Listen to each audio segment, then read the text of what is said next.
Well, frequently I just go to the computer and write down that idea.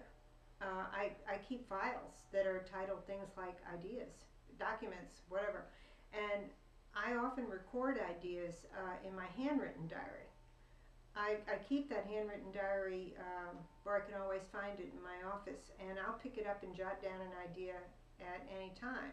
So that's the first stage, is to write that down. Sometimes I let the idea grow in my mind and change in my mind, but I can really accelerate that process um, by writing down the idea, just in the most informal way. A few sentences, maybe go to the computer and open something with a provisional title and idea for a such and such, and then maybe I'll talk with myself about that idea. What if this happened? What if that happened in the book? What if it was about this, and so forth? And I find that very helpful. I find it a very bad idea, by the way, to ever tell ideas to other people. I think ideas can be very fragile when you first get them.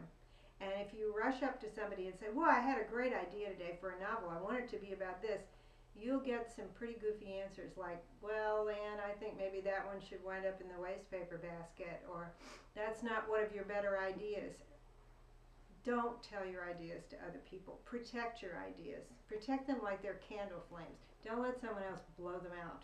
You know, write them down yourself, nourish them, and when you have something persuasive to show someone, that's a different story. But don't let them trample on your ideas. I was talking to a novelist the other day, and he told me he had run this idea by his editor, which I thought was a pretty good idea. And the editor had made some um, really damning comment like, well, we don't need another warmed over second-rate Stephen King idea from you. And this author was kind of appalled, and so was I. I thought, don't pay any attention to that kind of feedback. If you want to do this novel, do it and make it a success. And so again, I would say protect your ideas. And if you do get bad feedback on them, ignore that feedback.